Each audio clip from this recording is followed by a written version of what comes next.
புத்தாண்டு நல்வாழ்த்துக்கள். அதாவது நம்ம தமிழர்கள் தமிழ் புத்தாண்டை தான் நம்ம வந்து விசேஷமாக கொண்டாடணும் அப்படின்ற ஒரு அமைப்பில் வந்துட்டு இந்த தமிழ் புத்தாண்டு அப்படிங்கிறது வரக்கூடிய ஏப்ரல் 14 தொடங்க இருக்குது. நம்மளுடைய தமிழர்களுடைய ஒரு பண்பாட்டில், நம்மளுடைய கணித முறைகளில், நம்மளுடைய சாஸ்திர முறைகளில் முன்னோர்கள் வகுத்து கொடுத்தது எது அப்படின்னு கேட்டிங்கன்னா சித்திரை 1 தான் நமக்கு தமிழ் புத்தாண்டு. பிறக்க போகிற தமிழ் புத்தாண்டு இந்த சித்திரை 1 அப்படிங்கிறது விஸ்வாசு வருடம். அதாவது 60 வருடங்கள் தமிழருக்கு பிரபவ விவ சுக்ல பிரம்மதுத பிரம்மோத்பத்தி ஆங்கிரச ஸ்ரீமுக பவ யுவ தாது ஈஸ்வர வெகுதானியா அப்படின்ட்டு 60 வருடங்கள் தமிழ் வருடங்கள் கொடுக்கப்பட்டிருக்கு. அதில் 39வது வருடமானது விஸ்வாசு வருடம். இந்த வருடத்தை நோக்கி தான் நம்ம அடியெடுத்து வைக்கிறோம். நம்ம தமிழர்களுடைய கலாச்சாரப்படி பல்வேறு மதங்களும் பல்வேறு இனங்களும் பல்வேறு கலாச்சாரங்களும் இருந்தாலும் இந்த உலகத்தினுடைய ஆதி கர்த்தா, ஜோதிட சாஸ்திரத்தினுடைய ஆதி கர்த்தா அப்படிங்கிறவங்க தமிழர்கள் தான். அப்படிங்கிறதுல எல்லளவு கூட மாற்றம் இல்லை அப்படிங்கிறத நீங்கள் நல்லா புரிஞ்சுக்கணும். இந்த உலகத்துக்கு சாஸ்திரத்தையும் நாள்காட்டியும் வான சாஸ்திரத்தையும் தொகுத்து கொடுத்தவங்க யாருன்னு கேட்டால் நம்ம தமிழர்கள்.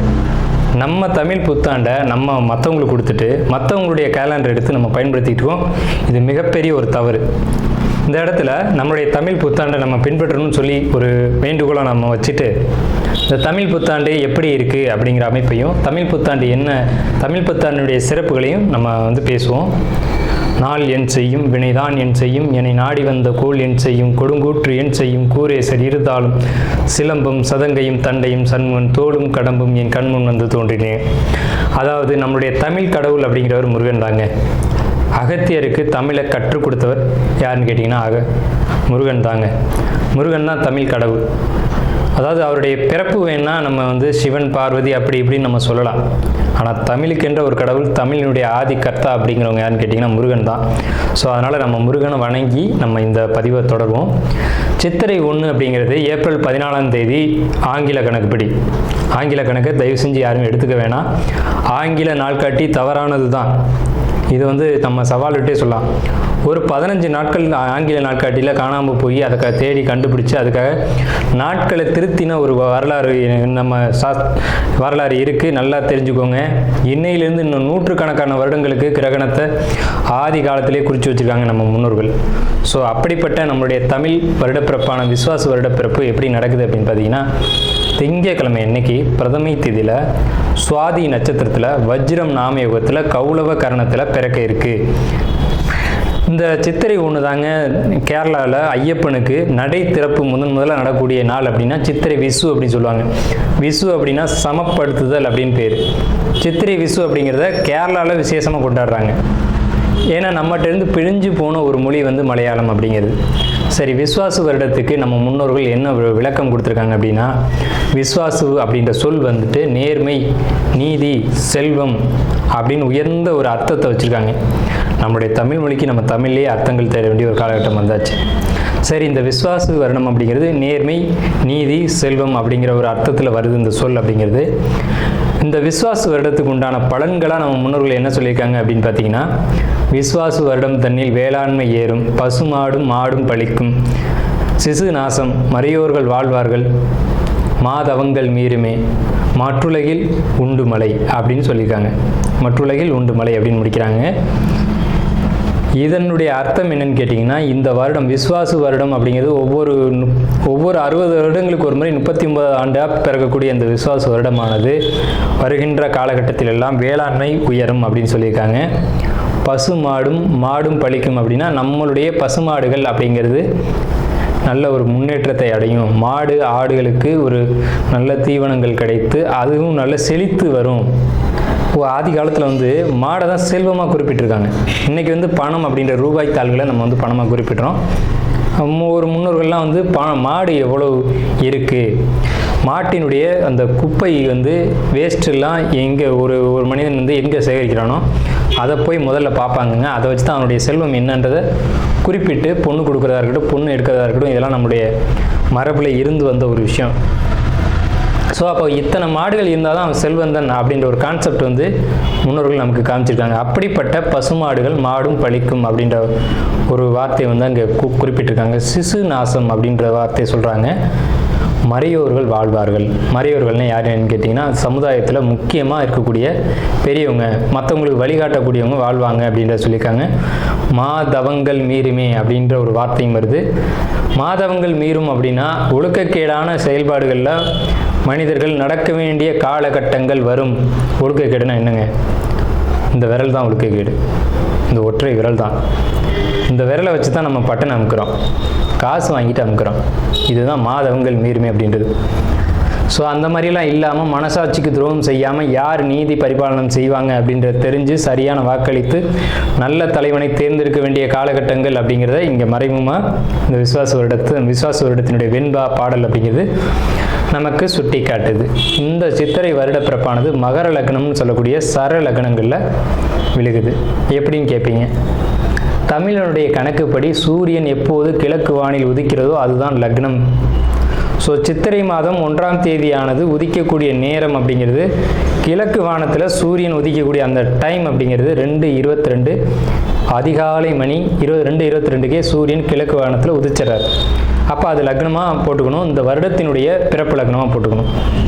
ஸோ அப்படி நம்ம போடும்போது மகர லக்னம் சர லக்னத்தில் விழுகுது. முன்னோர்கள் சித்திரை 1ஆம் தேதி அப்படிங்கிறத கண்டறிஞ்சு அந்த 1ஆம் தேதி தொடங்கக்கூடிய லக்னத்தை கண்டறிஞ்சு அதுக்கான பலன்களை பஞ்சாங்கங்களில் எழுத ஆரம்பிச்சிருக்காங்க. ஸோ அதன் அடிப்படையில் சர லக்னமான மகர லக்னத்தில் இந்த புத்தாண்டு அப்படிங்கிறது பிறகுது. இது ஒரு விசேஷமான ஒரு விஷயந்தான். ஏன் அப்படின்னு கேட்டிங்கன்னா, அந்த மகர லக்னத்துக்கு அதிபதியான சனி பகவான் ஒரு பலமான ஒரு நிலையில் வருடப்பிறப்பின் போது இருப்பாங்க அப்படிங்கிற ஒரு விசேஷமான ஒரு அமைப்பில் இந்த வருடப்பிறப்பு அப்படிங்கிறது விஸ்வாச வருடம் பிறக்கின்றது. ஸோ இந்த விஸ்வாச வருடம் பிறக்கும் போதே நமக்கு ஒரு நல்ல செய்தி கிடைச்சாச்சு, இந்த வருடம் நன்றாக இருக்க போகுது அப்படிங்கிற ஒரு விஷயம். சரி, இதை சித்திரை மாதம் தான் நீங்கள் தமிழருடைய கலாச்சாரம் அப்படின்னு சொல்றீங்களே, இதுக்கு ஏதாவது ஆதாரம் இருக்கா அப்படின்னு கேட்டிங்கன்னா கண்டிப்பாக இருக்கிறது. புறநானூறு அப்படின்ற ஒரு தமிழ் இலக்கியம் இருக்குது. அதில் போய் தேடி பார்த்தீங்க அப்படின்னா தலைநாள் பூத்த பொன் இணர் வேங்கை அப்படின்ற சொல்லும், கனிவேங்கை நன்னாளே நாடி மலர்தலால் அப்படின்ற வார்த்தை வரும். அதாவது சித்திரை மாதத்தில் பூக்கள் அதிகமாக பூத்து குலுங்கும். அதனால தலைநாள் அப்படின்ற சொல்ல யூஸ் பண்ணுறாங்க. தலைநாள்னா முதல் மாதம் அப்படின்னு, தலை மாதம் கடை மாதம் அப்படின்னு பிரிக்கிறாங்க. கனிவேங்கை நாடி மலர்தலால், கனிவேங்கை நல்லான் நாடி மலர்தலால், அந்த பூக்கள் பூக்கிறதுனால அந்த கனிவேங்கை மாதம் அப்படிங்கிறதையும் தலைநாள் பூத்த பொன் இணர் வேங்கை அப்படின்ற சொல்லும் புறநானூறு அப்படின்ற இலக்கியத்தில் தமிழ் மாதம் முதல் மாதம் சித்திரை மாதம்ன்ற குறிப்பீடு அங்கே இருக்குது. சரிங்களா? வண்ண மலர்கள் பூத்து குலுங்கக்கூடிய ஒரு பொன்னான மலர்கள், பொன் போன்ற மலர்கள். இன்றைக்கும் கேரளாவில் ஒரு மஞ்சள் நிறத்தில் தங்க நிறத்தில் பூக்கக்கூடிய பூக்களை பறித்து அவங்க விசேஷத்துக்கு சித்திரை 1 அன்னைக்கு கொண்டாடுறாங்க. அவங்க தமிழ் பண்பாடை பின்பற்றுறாங்க அப்படின்றத இதை நீங்கள் தெரிஞ்சுக்கலாம். சரிங்களா? இப்போ இந்த சித்திரைக்கு அதிதேவதை யாருன்னு கேட்டிங்கன்னா மகாவிஷ்ணு. மகாவிஷ்ணு தான் காக்கக்கூடிய கடவுள் அப்படின்னு சொல்கிறாங்க. மகாவிஷ்ணு எங்கும் நிறைந்தவர் அப்படின்னு சொல்கிறாங்க. சரிங்க சார், சித்திரை மாதம் விசேஷங்களை கொண்டாடலாமா அப்படின்ற ஒரு கேள்வி வரும். 100% கொண்டாடலாம். ஏன்னு கேளுங்க. இதுக்கு உதாரணம் ராமர் தான். ராமர் பட்டாபிஷேகம் ஏற்ற மாதம் எதுன்னு கேட்டிங்கன்னா சித்திரை மாதங்க. அப்போது விலக்கப்பட்ட மாதங்கள் அல்ல, இது விசேஷத்துக்கு ஏற்றுக்கொள்ளப்பட்ட மாதம் எதுன்னு கேட்டிங்கன்னா சித்திரை மாதம்தான். பகவத்கீதையிலே ஒரு வார்த்தை வருது, ருதுக்களில் நான் வசந்த ருதுவாக இருக்கிறேன் அப்படின்னு கிருஷ்ணன் சொல்கிறார். நம்மளுடைய வாக்கியம்ல, இது பகவானுடைய சொல். அப்போ வசந்த ருது அப்படின்றது எதுன்னு கேட்டிங்கன்னா சித்திரை 1 தான் வசந்த ருதுனுடைய தொடக்கம். வசந்த காலம் அப்படிங்கிறது வெயில் காலம் அப்படின்னு தான் பேர், கோடை காலம் அப்படின்னு பேர். வசந்த காலமானது சித்திரை வைகாசி, இந்த 2 மாதத்தையும் வசந்த காலம் அப்படின்னு குறிப்பிடுறாங்க சமஸ்கிருதத்தில். அப்போ இந்த வசந்த காலம் எனக்கு பிடித்த ருது அப்படின்னு சொல்கிறாரு கிருஷ்ணர். ஸோ ராமர் பட்டாபிஷேகம் ஏற்றுக்கிட்ட ருது எது அப்படின்னு கேட்டிங்கன்னா சித்திரை மாதம். அப்போ சித்திரை மாதம் புது வீடு வாங்கலாம், புது வீடுக்கு கிரகப்பிரவேசம் பண்ணலாம், புது மனை எழுப்பலாம், மனை சம்பந்தப்பட்ட விஷயங்கள், மங்கள காரியங்கள் இது எல்லாம் செய்வதற்கு உகந்த மாதம் சித்திரை மாதம். பூரட்டாதி நட்சத்திரக்காரங்களுக்கு விஸ்வாச ஆண்டு எப்படி இருக்கும் அப்படின்னு பார்த்தீங்கன்னா சிறப்பான ஆண்டு. மன அழுத்தங்கள் இருக்க தான் செய்யும், அதை ஒதுக்கி வைங்க. என்னெல்லாம் கிடைக்க போகுது? பண வரவு தாராளமாக இருக்கும். பண வரவுகள் மூலமாக உங்களுடைய கஷ்டங்களை நீங்கள் நிவர்த்தி செஞ்சுக்கலாம். நண்பர்கள், உற்றார் உறவினர்களுடைய சப்போர்ட் கிடைக்கும். மனநிறைவான குடும்ப வாழ்க்கை, குடும்ப சந்தோஷமான நிகழ்வுகள் அப்படிங்கிறது இருக்கும். குழந்தை பாக்கியம் வேணும்னு சொல்கிறவங்களுக்கு அந்த பாக்கியம் நிச்சயமாக கிடைக்கும். திருமணம் இல்லைன்னு சொல்கிறவங்களுக்கு அந்த திருமண பாக்கியம் அப்படிங்கிறது கூடி வரும். அதாவது உங்களுடைய முழு திறமையை வெளிப்படுத்தக்கூடிய காலகட்டம் அப்படிங்கிறது இந்த விசுவாச ஆண்டு தான். உங்களுடைய முழு உழைப்பையும் போடுங்க. உங்களுக்கு இந்த காலகட்டம் ஒரு பொற்காலமாக இருக்கும் அப்படிங்கிற மாற்றுக்கிறதுக்கு இடமில்லை. குடும்பத்தில் ஏதேனும் ஒரு சுப காரியங்கள் நிச்சயமாக நடந்தே தீரும். அது நல்ல காரியமாக இருக்கும், சுப நிகழ்ச்சிகளாக இருக்கும். சந்தோஷமான ஒரு சுப காரியங்களை நீங்கள் செய்வீங்க. அதன் மூலம் நீங்கள் முன்னேற்றம் அடைவீங்க. மீனராசி, இது காலப்புசு தத்துவத்தில், அதாவது மேஷம் ரிஷபம் எண்ணி வரும்போது கடை ராசி அப்படின்னு சொல்லியிருக்காங்க, இறுதி ராசி அப்படின்னு சொல்லியிருக்காங்க. இந்த மீன ராசிக்கு அன்பு, பாசம், நேயம் இதெல்லாம் ரொம்ப முக்கியமாக எதிர்பார்க்கும்.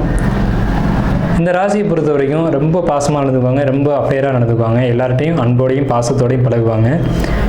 அப்படிப்பட்ட மீனராசிக்காரங்களான நீங்கள் உங்களுக்கு இந்த வருடம், விசுவாச வருடம் என்ன மாதிரியான பலன்களை கொடுக்குது அப்படின்னு பார்க்குறதுக்கு முன்னாடி உங்களுடைய குணத்தை கொஞ்சம் ஆய்வு செஞ்சுக்கோங்க. என்ன உங்களுடைய குணம் அப்படிங்கிறது, எல்லாரும் நல்லா இருக்கணும் அப்படின்னு நினைக்கக்கூடிய ராசி, பொது நலன் கருதக்கூடிய ராசி. ஸோ பிறருக்காக வாழக்கூடிய அமைப்பு அப்படிங்கிறது உங்களுக்கு கண்டிப்பாக உண்டு. இந்த மாதிரியான ஒரு நல்ல ஒரு ராசி அப்படின்னு நம்ம சொல்லலாம். சிம்பிளாக சொல்லணும்னா ஒரு நல்ல ராசி, அருமையான அற்புத குணங்களை கொண்டவங்க அப்படின்னு நம்ம சிம்பிளாக எளிமையாக சொல்லிட்டு கடந்து போவோம். உங்களுடைய குணங்கள் ரொம்ப ஏற்புடையதாக இருக்கும், இந்த சமுதாயத்தால் போற்றக்கூடியதாக இருக்கும். சரிங்க, மற்றவங்களுக்கு ஆலோசனை கொடுத்துக்கிட்டே இருப்பீங்க. உங்கள்கிட்ட பணம் இருந்தால் கூட பணத்தை கொடுத்து கூட ஆலோசனை சொல்லுவீங்க. அந்தளவுக்கு ஆலோசனை கொடுக்கறதுல ஆதிக்கம் செலுத்துவீங்க. ஆனால் அந்த ஆலோசனையை நீங்களே கடைபிடிக்கிறீங்களா அப்படின்றது ஒரு சந்தேகமான விஷயம்தான். சரி, ஓகே. உங்களுக்கு கிரக நிலைகள் எப்படி இருக்குது அப்படின்னு பார்த்தீங்கன்னா, உங்களுக்கு சந்திரன் மேலே சனி, 4ஆம் இடத்து குரு, 6ஆம் இடத்து கேது, 12ஆம் இடத்து விரைய ராகு அப்படின்னு பேர். ஸோ இந்த கிரக நிலைகள் பாதிப்பை தருமா, வெற்றியை தருமா, வீழ்ச்சியை தருமா, ஜெயிப்போமா தோப்போமா அப்படின்ற ஒரு கேள்வியோடு தான் நீங்கள் இருப்பீங்க.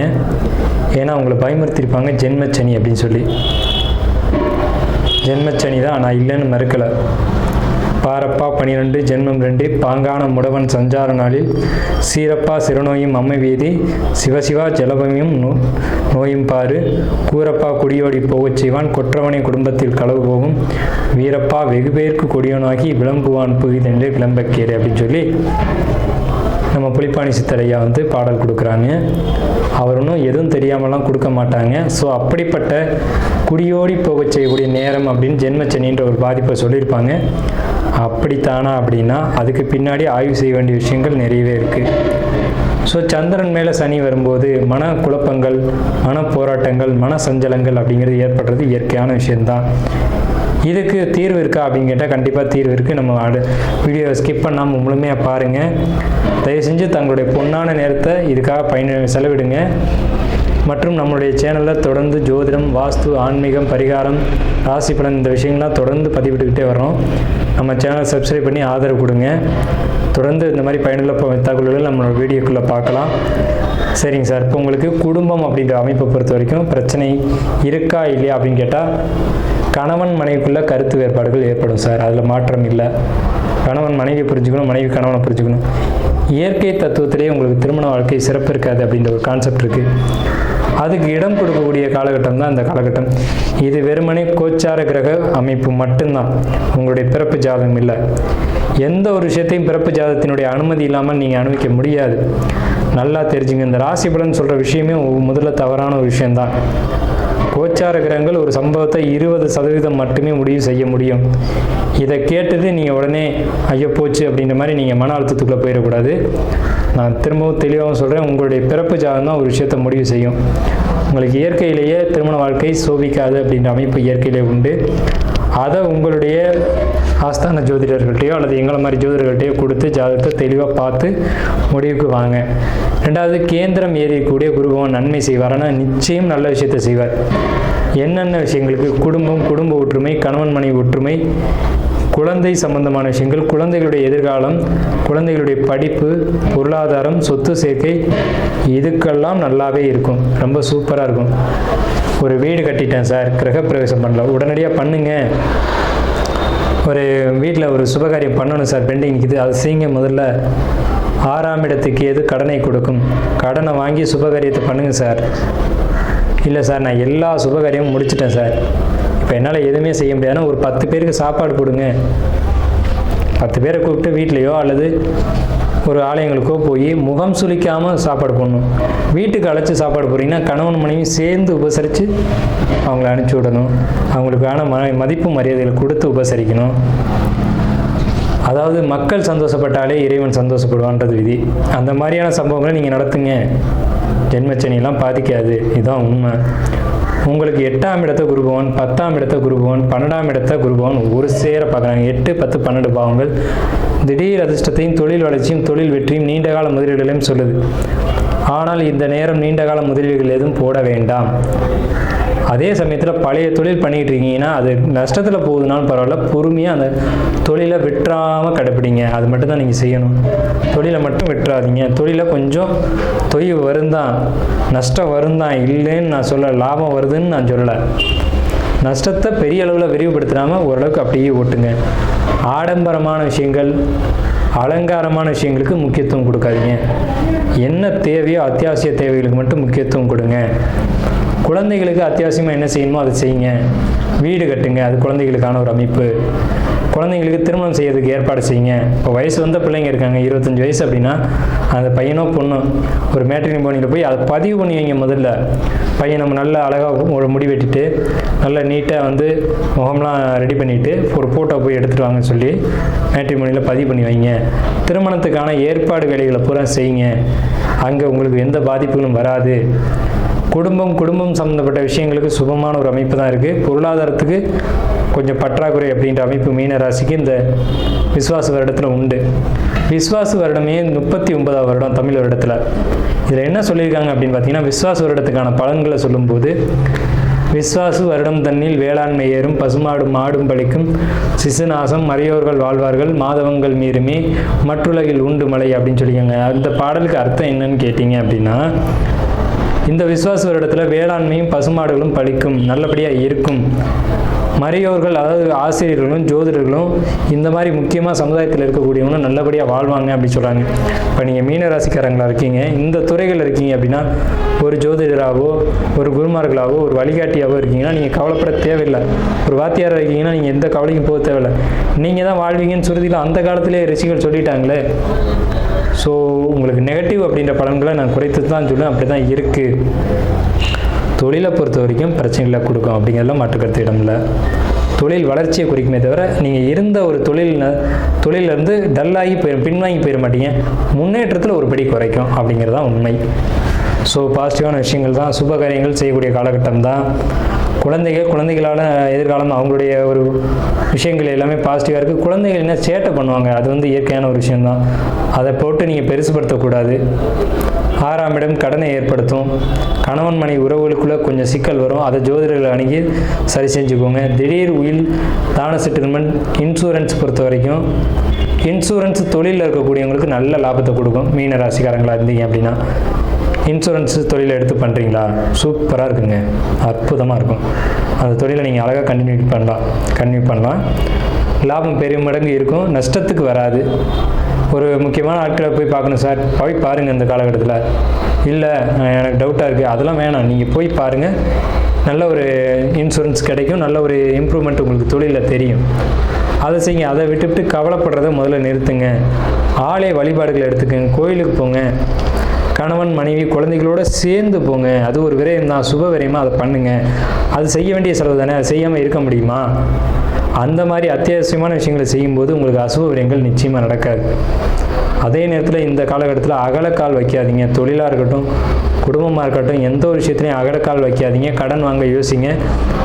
பெரிய பெரிய தொகையை அமௌண்ட்டை கடன் வாங்காதீங்க. நம்மகிட்ட நகை இருக்குது, நம்மகிட்ட சொத்து இருக்குதுன்னு நினச்சிட்டு வாங்காதீங்க. கட்ட முடியாமல் தடுமாறுவீங்க, அப்போ தான் புரியும். அதாவது சார் ஒருத்தட்ட எதுவுமே இல்லை, அவர் போய் ஒரு வீம்புக்கு ஒரு வீட்டை கட்டுறாரு. எப்படி வீம்புக்கு வீட்டை கட்டுறாரு? வீம்புக்கு வீடு கட்டலாமா? கண்டிப்பாக கூடாது. வாழ்நாளில் செய்யக்கூடாத தவறு வந்து வீம்புக்கு வீடு கட்டுறது. ஏன் ஒரு வாடகை வீட்டில் குடியிருந்துட்டு போகலாம்ல? அரசு வேலையில் இருந்துக்கிட்டு அரசு வேலையில் இருக்கணுன்ற ஒரே தைரியத்தில் வீம்புக்கு வீடு கட்டினா என்ன ஆகும்? அவர் கொடுத்த டாக்குமெண்ட்டு இன்றைக்கி சிக்கலில் நிற்கிது. சரிங்களா? இந்த மாதிரியான தவறுகளை தான் செய்யாதீங்கன்னு நான் கேட்டுக்கிறேன். அந்த மாதிரி போய் நம்ம தகுதிக்கு மீறி வீடு கட்டுறது, நம்ம தகுதிக்கு மீறி ஒரு பொருளை வாங்குறது, நம்ம தகுதிக்கு மீறிய செயல்களை செய்கிறது அப்படிங்கிறது இந்த காலகட்டத்தில் உங்களுடைய தகுதி என்னன்றதை சுட்டி காட்டும். இந்த காலகட்டத்தில் முக்கியமாக மீனராசிக்கு தேவை உடல் ஆரோக்கியத்தில் ரொம்ப கவனமாக இருக்கணும். உடல் நல்லா தான் இருக்குன்னா பிரச்சனை இல்லை, உடம்புல ஏதும் வந்துடாமல் நீங்கள் பார்த்துக்கணும். வயிறு சம்மந்தப்பட்ட விஷயங்களில் பாதிப்புகள் ஏற்படுத்தாமல் பார்த்துக்கணும். இப்போ உங்களுக்கு சிம்ம கேது அப்படிங்கிறதுனால உங்களுக்கு அது 6ஆம் இடமாக வருதுன்றதுனால வயிற்றில் தான் பாதிப்புகள் வரும். வயிற்றில் ஏதேனும் கட்டி வந்துச்சு, வயிற்றில் வந்து ஒரு ஏதேனும் ஆப்ரேஷன் நடக்குது, குடல் இறக்கம்னு சொல்லக்கூடிய ஒரு அமைப்பை இந்த காலகட்டம் கொடுக்கும். வருமுன் காப்போம் அப்படிங்கிற மாதிரி தடுத்துக்கோங்க. தயவு செஞ்சு இது வரப்போகுதுன்றது உறுதி ஆயிடுச்சு, விஸ்வாச ஆண்டில் இது வராமல் தடுத்துக்கோங்கன்னு அடியேன் கேட்டுக்கிறேன். ஒரு பணிவான ஒரு வேண்டுகோளோடு கேட்டுக்கிறேன். உடம்புல கவனம் செலுத்துங்க. உடம்புக்கு ஒத்துக்காத உணவுகளை எடுத்துக்காதீங்க. இயற்கையிலேயே எதெல்லாம் சரி பண்ண முடியுமோ அந்த முறைகளை சரிப்படுத்துங்க. இதுக்காக ஹாஸ்பிட்டல் போய் அதை செலவு பண்ணி இது செலவு பண்ணுன்ற செலவுகள் வேண்டாம். இயற்கை முறையிலையும் குணப்படுத்தலாம். அதுக்கான வழிமுறைகளை பாருங்கள். ஸோ இதுதான் மீனராசிக்கான பலன்கள். நெகட்டிவான பலன்கள் இருக்குது, இல்லைன்னு நம்ம மறுக்கலை. 50-50 அப்படின்ற ஒரு அமைப்பு தான். 100க்கு 100 நல்லா இருக்குன்னு நம்ம சொல்ல, 100க்கு 100 நெகட்டிவாக இருக்குன்னு நம்ம சொல்ல. 50% நல்ல பலன்னா 50% நெகட்டிவான பலன். அதை தீர்ப்பதற்கான வழியும் சொல்லியிருக்கோம். இன்னமும் தீர்க்கணும் அப்படின்னு நீங்கள் நினச்சிங்க அப்படின்னா, மீன ராசின்றது நீர் ராசி. நீர் ராசிங்களா, ஸ்ரீரங்கம் ரங்கநாதருடைய வழிபாடு தான் உங்களுக்கு வந்து பர்ஃபெக்டான வழிபாடு. மீன ராசிக்கு துன்பம் வருது அப்படின்னா ரங்கநாதரையோ அல்லது திருப்பதி பெருமாளையோ போய் வழிபாடு பண்ணுங்கள். அளவு கூட உங்களுக்கு கஷ்டம் கிட்ட வராது. மீனராசிக்காரங்க இப்போ குறிப்பாக மரண பயத்தில் இருப்பாங்க இந்த விசுவாச இடத்துல. அதெல்லாம் ஒன்றும் வராதுங்க. உங்கள் சுய ஜாதகம் அலோவ் பண்ணாமல் எப்படி மரணம் வரும்? உடல் ஆரோக்கியம் கேடும்? அதெல்லாம் கிடையாது. அப்படிலாம் பயப்படாதீங்க. ஒரு பயமுறுத்துறது தான் இருக்க தான் செய்யும். அது கிரக நிலைகளை ஒட்டி அப்படி தான் வரும். ஆனால் மரண பயம்லாம் உங்களுக்கு எக்ஸ்ட்ரா, அதெல்லாம் கூடுதலான பயம். அது தேவையில்லாத ஒரு விஷயம். இருக்கிறதுலையே இந்த காலகட்டத்தில் அதிகபட்ச பயத்தில் இருக்கிறது நீங்கள் தாங்க. அது தேவையில்லாத பயம் நான் சொல்கிறேன். ஒன்று கடன் பயம், இல்லைன்னா நோய் பயம், ஏதேனும் ஒரு பயத்தை கொடுக்கும். நீங்கள் ரங்கநாதரையோ அல்லது திருப்பதி பெருமாளையோ வழிபாடு செய்யும்போது, அது ஒரு ஏகாதசி திதியிலையோ அல்லது உத்திரட்டாதி நட்சத்திரத்திலையோ நீங்கள் போய் வழிபாடு செய்யுங்க. உங்களுடைய கஷ்டங்கள் எல்லாம் இறைவன் ஒதுக்கி கொடுப்பார் அப்படின்ற உறுதிமொழியை கொடுத்து நம்ம இந்த வீடியோவை நிறைவு செய்வோம். நன்றியும் வாழ்த்துக்களும் வணக்கங்களும்.